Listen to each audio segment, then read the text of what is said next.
Hello friends, I welcome you all again. हमने last video के अंदर मेंस्ट्रुअल साइकिल डिस्कस किया था। मेंस्ट्रुअल साइकिल में हार्मोनल चेंजेस डिस्कस किए थे और थोड़ा बहुत इस ग्राफ के बारे में भी हमने समझा था। फिर से एक बार वहीं से शुरू करेंगे कि भाई मेंस्ट्रुअल साइकिल को हॉर्मोन्स कंट्रोल करते हैं, जिसके अंदर हम देख रहे हैं जीएनआरएच जो हाइपोथैलेमस हार्मोन है वो सेक्रेट करता है एफएसएच एलएच। एफएसएच जो है वो फॉलिकुलर फेज के अंदर हेल्प करता है, एलएच भी करता है और साथ साथ में oogenesis प्रोसेस को भी वो कंट्रोल करता है। ठीक है, एलएच के अंदर हमने देखा कि भाई ड्यूरिंग आफ्टर ओवुलेशन जो है कॉर्पस ल्यूटियम फॉर्म होता है। कॉर्पस ल्यूटियम जो है वो प्रोजेस्टेरॉन का लेवल क्या करता है, बढ़ा देता है। एक्चुअली ये लेवल ज्यादा इंक्रीज रहता है एज कम्पेयर टू दिस। ठीक है, और ये फॉलिकुलर ओवेरियन चेंजेस आते हैं और ये यूट्रस के अंदर जो चेंजेस आते हैं, यूट्रस के अंदर हम देखते हैं कि धीरे धीरे जो एंडोमेट्रियम लाइनिंग है जिसको हम स्ट्रेटम फंक्शनलिस कहते हैं वो धीरे धीरे इंक्रीज होती रहती है। अगर ओवा फर्टिलाइज नहीं होता है तो वो मेंस्ट्रुअल फ्लो के थ्रू बाहर आ जाते हैं। ये हमने लास्ट क्लास के अंदर डिस्कस किया था, जो अब हम फिर से डिस्कस करेंगे। चलो स्टार्ट करते हैं हम। First, bleeding phase.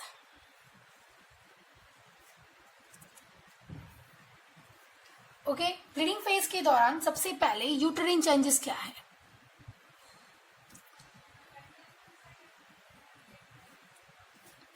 ठीक है, तो यूट्रिन चेंजेस में सबसे पहले है बेटा कि ड्यूरिंग ब्लीडिंग फेज क्यों बोला है? क्योंकि इस दौरान जो है वो जो एंडोमेट्रियम लाइनिंग जो है वो ब्लड के साथ में वजाइना के थ्रू क्या आती है, बाहर आती है। ठीक है, इसलिए इसको हमने क्या बोला है, ब्लीडिंग फेज। ठीक है, तो हम सिंपल वर्ड में लिखे तो भाई there is the breakdown of endometrial lining of uterus. Okay, अच्छा, एंडोमेट्रियम लाइनिंग यानी आप उसको बेटा स्ट्रेटम फंक्शनलिस भी कह सकते हैं। ठीक है, अब क्वेश्चन ये होता है भाई क्यों ब्रेक होती है ये, है ना? क्योंकि इस दौरान मैंने जैसे आपको हार्मोन बताया, सारे हार्मोन्स का लेवल इस दौरान क्या रहता है, कम रहता है। हमने लास्ट लेक्चर में डिस्कस किया था ना कि सारे हार्मोन्स का लेवल जो है वो ब्लीडिंग फेज के दौरान क्या रहता है, कम रहता है। तो अब हमारा क्वेश्चन है भाई वाई, क्यों होता है भाई? क्योंकि that is first reason, that is due to first is due to withdrawal of sex hormone का लेवल क्या हो जाता है, कम हो जाता है। सेकेंड रीजन है भाई, दूसरा रीजन ये है that is due to prostaglandin formation in uterus. ये प्रोस्टाग्लैंडिन जो है ना बेटा, वो क्या करता है कि जो मायोमेट्रियम जो होती है, मिड वॉल जो होती है यूट्रस की, उसके कॉन्ट्रैक्शन को कॉज करता है। उसके कॉन्ट्रैक्शन की वजह से ये जो स्ट्रेटम फंक्शनलिस है उसका स्लॉट्स ऑफ यानी वो बाहर आ जाती है, टूट जाती है वो। ठीक है, मायोमेट्रियम का क्या होता है, कॉन्ट्रैक्शन करवाता है। ओके, तो ये रीजन हुआ प्रोस्टाग्लैंडिन का। ठीक है, ओके, अब हमें नेक्स्ट क्वेश्चन हमारे दिमाग में ये आता होगा कि ठीक है भाई, ब्लीडिंग फेज में ब्लीडिंग आता है बाहर, बट नॉर्मली अगर हमें किसी भी ह्यूमन बीइंग को ब्लड बाहर आता है तो वो क्लॉट हो जाता है ना? ब्लड जो है वो क्लॉट हो जाता है due to that 13 factors functioning, है ना? ओके, तो ये ब्लड क्लॉट क्यों नहीं होता? ठीक है, क्वेश्चन ये आता है why it does not clot, ये ब्लड क्लॉट क्यों नहीं होता? तो हमारा आंसर है भाई बिकॉज ऑफ, शायद आपको आंसर पता भी होगा, प्रेजेंस ऑफ व्हिच एंजाइम।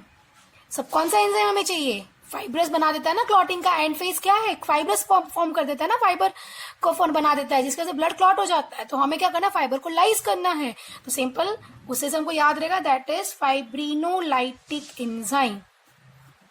ठीक है, ये एंजाइम प्रेजेंट होता है, इसीलिए वो ब्लड क्या होता है, क्लॉट होता नहीं है।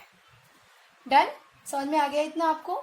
ठीक है, एवरेज अगर हम बात करें तो 40 से 80 ml blood loss blood loss इस साइकिल के एक साइकिल के दौरान बेटा हो जाता है। ठीक है, जो स्ट्रेटम बेजालिस जो है उसके अंदर कोई प्रॉब्लम नहीं आता, खाली स्ट्रेटम फंक्शनलिस का ही क्या स्लॉटिंग ऑफ होता है। ठीक है, इस दौरान शुरुआत में अब हम देखते हैं कि ओवरियन चेंजेस क्या आता है।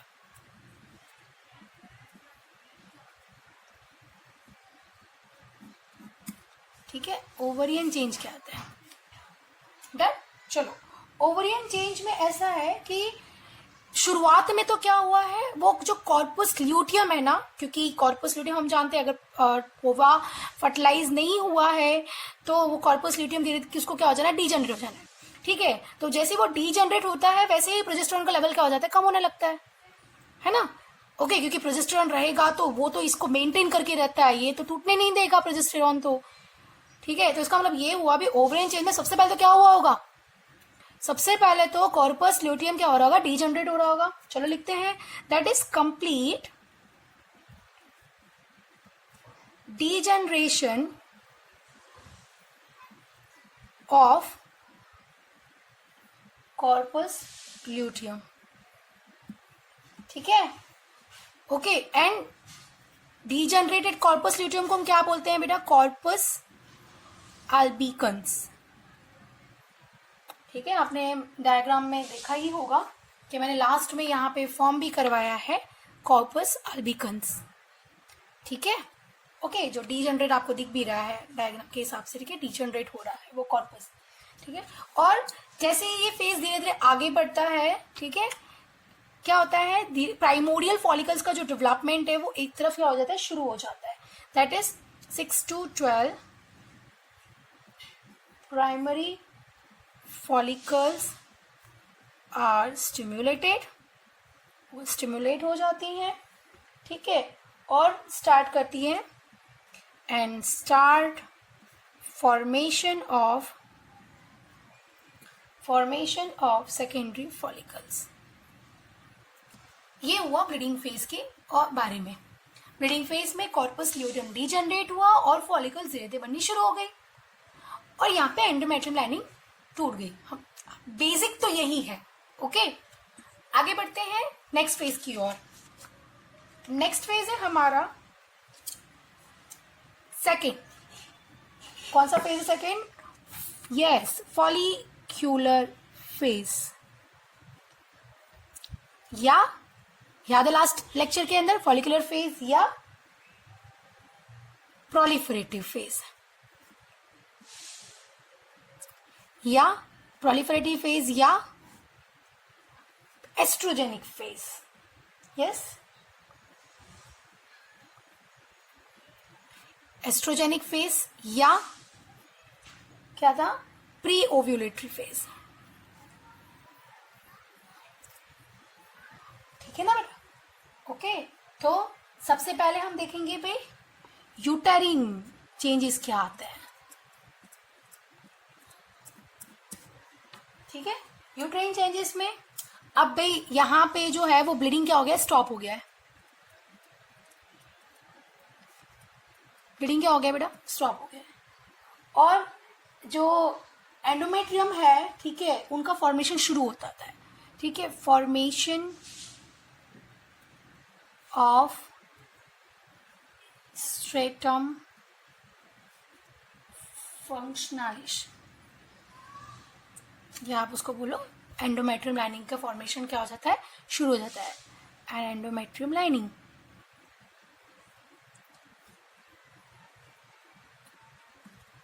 ठीक है, डायग्राम में आपको ध्यान में इसे आपको फिर से एक बार बता देती हूँ। देखिए धीरे धीरे धीरे धीरे धीरे धीरे धीरे बनना क्या हो जाती है, शुरू हो जाती है। ओके, चलो अब आगे बढ़ते हैं हम टर्मिनल स्टेज की ओर। इनिशियली तो ये होता है इसके अंदर, ठीक है, और एट द एंड ऑफ क्या हो जाता है, थिकनेस इसकी धीरे धीरे होती है। ठीक है, and increase in thickness of यूटेरिन wall. Second है हमारे पास यहाँ पे ओवरियन चेंजेस क्या है।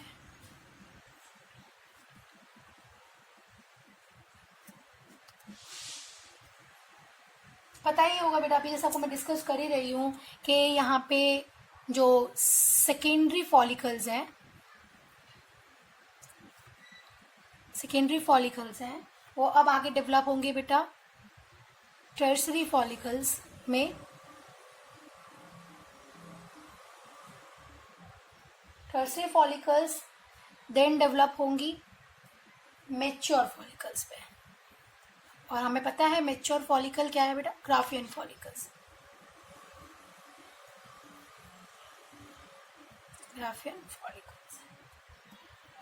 ठीक है, तो यहाँ ग्राफियन फॉलिकल्स की डेवलपमेंट तक ये चीज़ रहती है बेटा। और ये चीज़ जो है हमें पता है this present up to 5 to 14 days. ठीक है, 5 to 14 डेज तक रहता है।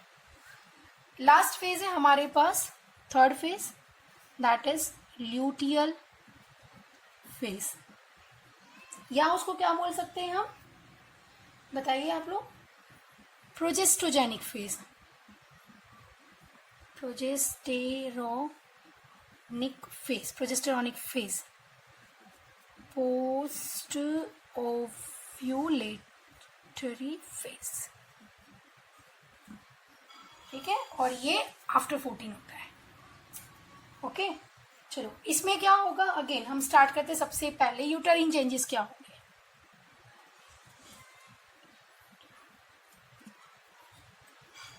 ठीक है, यूटरिन चेंजेस में जो एंडोमेट्रियम है वो ग्लैंडुलर हो जाएगी। ग्लैंडुलर हो जाएगी मतलब सिक्रेटरी हो जाएगी। ओके, यहाँ पे सबसे पहले जो थिकनेस जो है, thickness of यूटेरिन wall is maximum, वो मैक्सिमम हो जाएगी। ठीक है, दिस टाइम यहाँ पे स्ट्रेटम फंक्शनलिस यूटेरिन वॉल जो है वो एकदम मैक्सिमम थिकनेस गेन करेगी इस दौरान। ठीक है, और तो और it will be more secretory, और I can say it's a glandular, वो ज्यादा ग्लैंडुलर हो जाएगी। ठीक है, ओके, चलो इस दौरान अब हम देखते हैं कि भाई ओवरीज में क्या चेंज होगा, ओवरियन चेंजेस क्या आएंगे। ओवरियन चेंजेस में अगर हम बात करें तो ग्राफियन फॉलिकल्स, ओवा क्या बाहर आना है, ओव्यूलेशन होना है, हमें यहाँ पे करवाना है। ठीक है, तो ग्राफियन फॉलिकल्स रप्चर हो जाएंगे, Graafian follicle rupture, and this rupture, Graafian follicle will convert into corpus luteum। अगर फर्टिलाइजेशन नहीं हुआ तो ये कॉर्पस ल्यूटियम जो है वो कॉर्पस एल्बिकन्स में कन्वर्ट हो जाएंगे, मतलब डीजनरेट हो जाएंगे। अगर फर्टिलाइजेशन नहीं हुआ है तो हमें पता है कि ये क्या करते हैं, प्रोजेस्टेरॉन सेक्रेट करते हैं। प्रोजेस्टेरॉन लेवल इस दौरान क्या रहता है, हाई रहता है। So this is all about what are the changes during this phase in uterus and ovary, okay, that we have discussed, we have covered in this part. Okay, rest other information will be discussed in next lecture, okay, next video. Thank you so much for watching. अगर आपको पसंद आया है तो like and subscribe करना नहीं भूलना। Thank you.